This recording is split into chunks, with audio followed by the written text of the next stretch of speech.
First of all, Lux, what's his? He had a hip flexor tightened up, and so just felt that, wanted to be extra cautious and felt that, get him out of the game. You know anything yet for tomorrow? I think he'll be fine, whether I decide if he's in there or not, but as far as availability, I think he'll be available, yeah. And Flaherty, what'd you kind of make of that whole thing about how that all came together and how that looked like? It was just a pitching clinic. I thought he did a great job of filling up the strike zone with his complete mix, used his fastball when he needed to, just minimize damage. And, once we caught a lead, he did a great job of just going after those guys and attacking. And, for us to get 7 innings in a long series was huge. Go to Bill in the second row. Dave, postseason heroics here, pitching from Sandy to Clayton to Fernando and Oral. For you guys to set a postseason scoreless inning record, but to do it with the number of pitchers you've done it with and a bullpen game, I know Jack went 7 tonight. What does that say about where you guys are as a team, but also how the game has changed? The game has certainly changed. And I think that from our perspective, I think it's just a collective effort. Certainly the players that were involved in all those scoreless innings have been fantastic. I think defensively, we've been very good defensively, converting outs when we need to. I think the coaches have done a great job of relaying the information and making it tangible and allowing for our pitchers and catchers to do a great job of sequencing, catching the ball the right way, and then the front office, just the information we get. So I just think that how we're preventing runs, it's a complete, team effort, collective effort. Go to Adam in the front.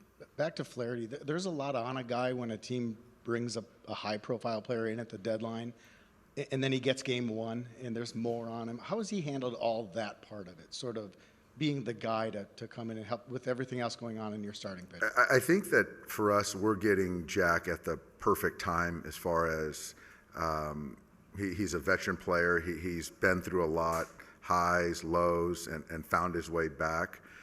This is certainly a childhood dream for him and his family. And we just knew that, you vet a guy and you just feel that he can handle this market, handle pitching in a playoff game, starting a playoff game. And so that wasn't really a surprise for us. And I felt, like I said tonight, I think he's going to spit out a really good one tonight. And, the moment just isn't going to get too big for Jack. Go to Clinton on the right and then Mike in the middle.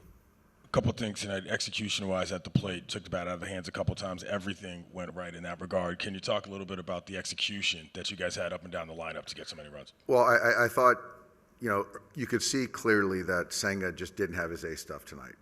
The split was non-competitive. He didn't use a sweeper, and then he was just kind of relying on the cutter, working behind hitters, walking guys. So for us to take our walks, create stress, the Max Muncy base hit was huge. And I just thought tonight we kind of checked down and got some big base hits, whether, moving a guy over, moving him up, and then getting a knock. I just thought all night long we were really stubborn. I thought the hitting coaches did a great job of putting together a game plan, and then the players executed.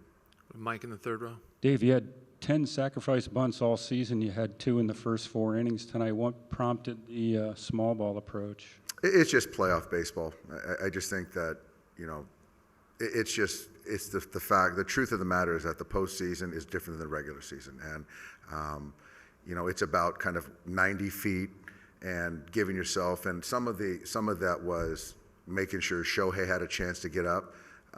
But to Tommy's credit, to Kike's credit, driving in those runs were huge. And then Gavin getting the bunt down, Tommy getting the bunt down. It's just team baseball. And I think that, if you can get a guy in scoring position, it just creates a little bit more stress. I was asking about Shohei. His numbers are, with guys on base and bases empty, are very extreme this postseason. Why do you think that is? And does it just emphasize the importance of having guys on for him? It's certainly, we're better when we get guys on with Shohei up to bat. Obviously, when guys are in scoring position, there might be a little bit more focus, but I think right now he's in a good spot. And like I said, that last series, I thought he chased a little bit, but I think tonight he got back into his hitting zone and some good things happened. And even one of his outs, was close to being a homer. Go to the second row on the right. Yeah, hey Dave. Just curious for your thoughts on Freddie Freeman tonight, and how is he feeling after the game? Haven't talked to him yet. I felt good about getting him out after 7. Take some innings off of his legs.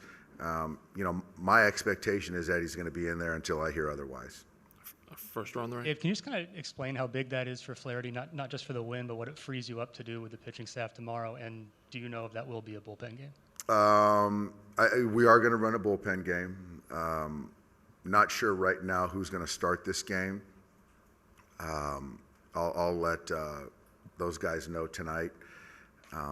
But yeah, it's going to be a bullpen game.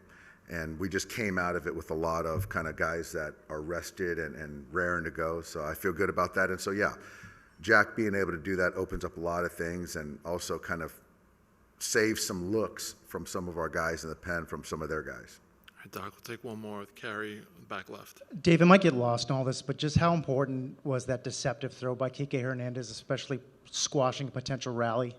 It was a huge play. Obviously, I thought right there, I thought Jack was still, the game was still in the balance, and they started to kind of build an inning. But Kike's heads up kind of body going towards third and then throw behind the runner. Just a heady baseball play. And that right there, I thought took the wind out of their sail a little bit. You're looking at first and second base, nobody out.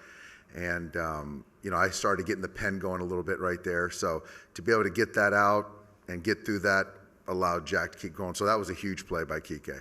All right, thanks, Dave. We'll see you All tomorrow. right, thanks, guys.